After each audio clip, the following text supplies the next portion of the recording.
एक समय की बात है, हरियाली से भरी एक शांत से गांव में श्यामलाल और उनकी पत्नी कमला देवी रहते थे। दोनों सीधे साधे, मेहनती और ईमानदार इंसान थे।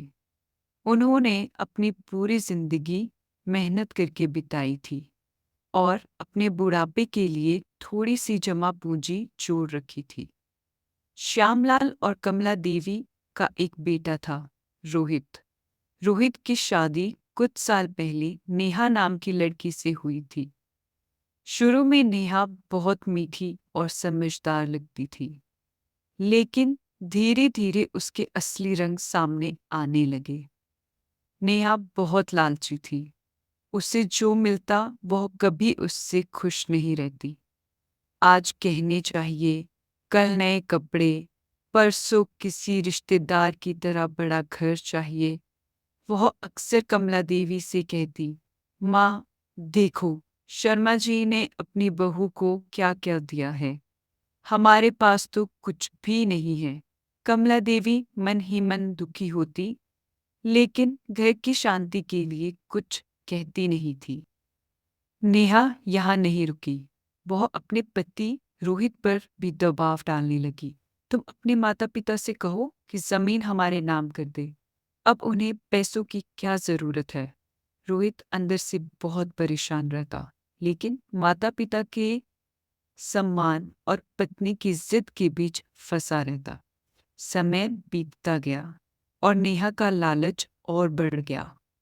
एक दिन श्यामलाल और कमला देवी ने तय किया कि अब नेहा को जीवन का सबसे जरूरी सबक सिखाना होगा।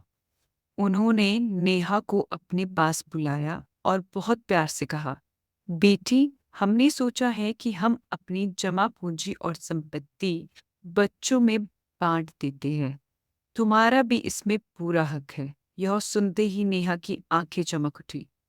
उसके मन में सोना, चांदी, पैसे और जमीन की तस्वीर घूमने लगी।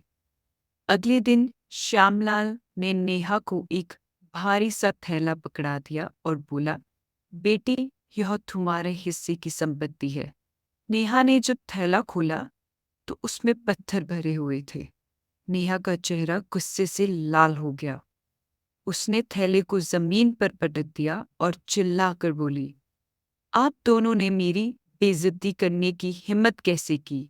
मुझे पैसे चाहिए, ये बेकार पत्थर नहीं। कमला देवी शांत स्वर में बोली, बेटी, ये पत्थर नहीं है, ये हमारी जिंदगी की सीख है। श्यामलाल आगे बोले, जिस तरह से पत्थर बोझ बन जाते हैं, उसी तरह लालच इंसान के दिल पर बोझ बन जाता है। सच्ची दौलत पैसे में नहीं, बल्कि प्यार, सम्मान, मेहनत और संतोष में होती है। नेहा पहली बार चुप हो गई। उसे अपने हर बर्ताव, हर लालची बात और हर कटु शब्द याद आने लगे। उसकी आंखों से आंसू बहने लगे। वह श्यामलाल और कमला देवी के पैरों पर गिर गई और बोली, मुझसे बहुत बड़ी गलती हो गई है। मैं लालच में अंधी हो गई थी। मुझे माफ कर दीजिए। उस दिन के बाद नेहा पूरी तरह बदल गई। अब वह घर का ख्याल रखने लगी, सास ससुर की सेवा करने लगी और जो मिला उसमें खुश रहने लगी। गांव वाले भी उसके बदलाव की मिसाल देने लगे और नेहा ने यह समझ लिया कि लालच से कभी खुशी नहीं मिलती, लेकिन संतोष से जिंदगी स्वर्ग बन जाती है। सीख: सच्चा धन पैसों में नहीं, बल्कि प्यार, संतोष और रिश्तों की कदर करने में होता है।